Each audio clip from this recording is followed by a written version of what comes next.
Hola, muy buenas tardes. Mi nombre es Victoria Ríos y a continuación les compartiré una presentación titulada Los derechos de las mujeres y cómo son quebrantados. Los derechos de la mujer y cómo son quebrantados.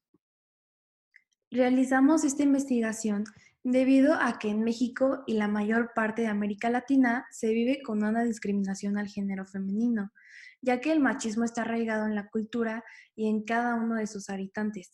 Estos casos de injusticia, acoso, violencia, entre otros, los he visto en persona al igual como los he experimentado, por lo que quiero traer fin a ellos. Realizando esta investigación podría reflejar la desigualdad que sufre el género femenino en la vida cotidiana. Creo que a lo largo de esta investigación vamos a poder encontrar una gran cantidad de casos sobre cómo la violencia, acoso suceden en México. También pondremos a prueba el sistema de leyes que tenemos, viendo si las personas se sienten seguras o protegidas. Además, realizaré un informe sobre la deserción estudiantil debido a la repartición desproporcional de las tareas domésticas y de cuidados.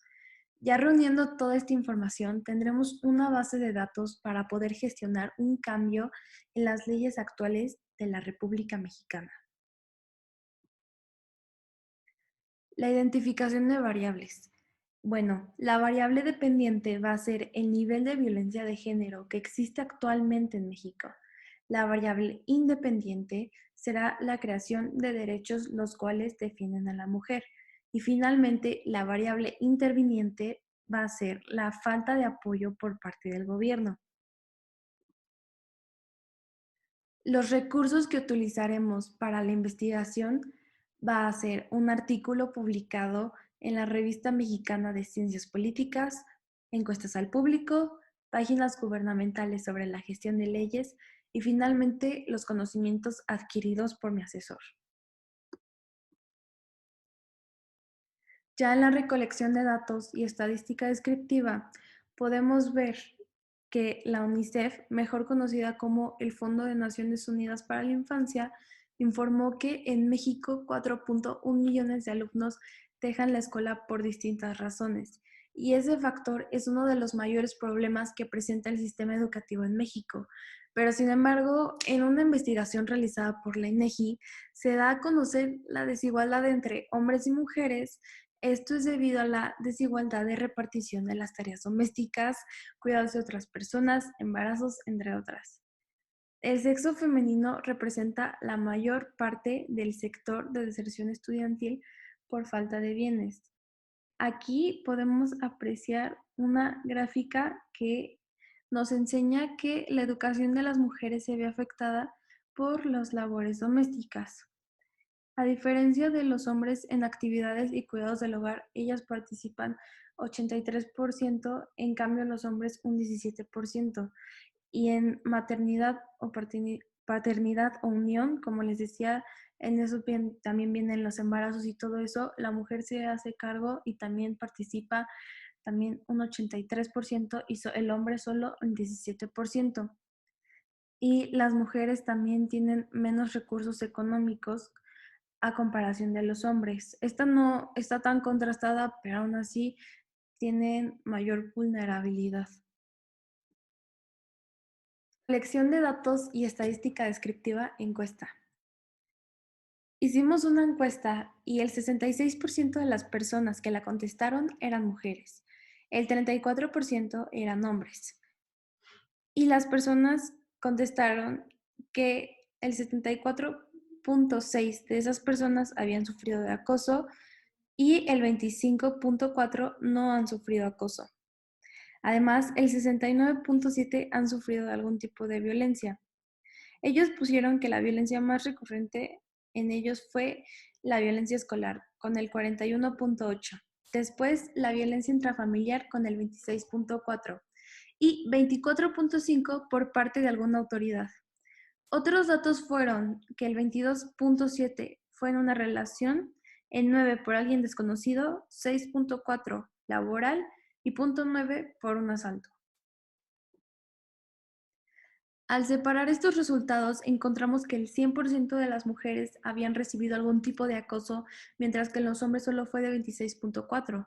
En cuanto a los temas de violencia, el 72,3 de las mujeres recibieron algún tipo de violencia, mientras que en los hombres fue de 27,7. Ya después de ese 27,7 de los hombres, 5 fue intrafamiliar, 12,7 fue en la escuela y 8% fue por un tipo de autoridad y también un 2% por alguien desconocido. En el caso de las mujeres, ocuparon un 100% de los casos de violencia en una relación y laboral y obtuvieron más casos de violencias en todas las demás tablas. La última pregunta que realizamos es si se sentían protegidos por las leyes a lo largo, que solo 3 personas nos contestaron que sí, mientras que las otras 100 nos contestaron que no. La respuesta más recurrente fue que había buenas leyes, solo que no se ejercen debidamente o las autoridades abusaban del poder. Entre las 103 respuestas obtuvimos una que nos llamó la atención, la cual fue: yo sí, pero siento que a las mujeres no las protegen y amparan en un 100%. Esta respuesta fue exactamente lo que buscábamos, ya que el problema no es tan grave, es que una persona del sexo opuesto pueda reconocer el riesgo que corren las mujeres a diario. Bueno, los resultados obtenidos fueron sumamente acertados a comparación de los esperados. Esto nos llevó a una reflexión muy grande donde tuvimos que ver cuáles eran las acciones más apropiadas a tomar, ya que muchas personas querían ver un cambio y por lo mismo muchas personas eran afectadas por las situaciones mencionadas. Este estudio también nos ayudó a reflejar los abusos y violencia en los hombres, así pudiendo hacer una tabla comparativa entre los géneros y reflejar cómo el problema afecta más al género femenino. Ya con los datos recolectados, podremos presentar una iniciativa para la creación, modificación de las leyes vigentes con el fin de aumentar la sentencia a las personas que cometan tales delitos. Por otra parte, exigir el seguimiento a casos reportados por los ciudadanos, al igual que la sanción correspondiente a las autoridades que abusen de su poder. Si tuviera la oportunidad de hacer este proyecto más extenso, desarrollaría programas sociales para equilibrar la desigualdad social. También abriría una investigación de todos los factores por los cuales las mujeres sufren violencia de género y cómo combatirlo. Estas son mis fuentes bibliográficas y muchísimas gracias por su atención.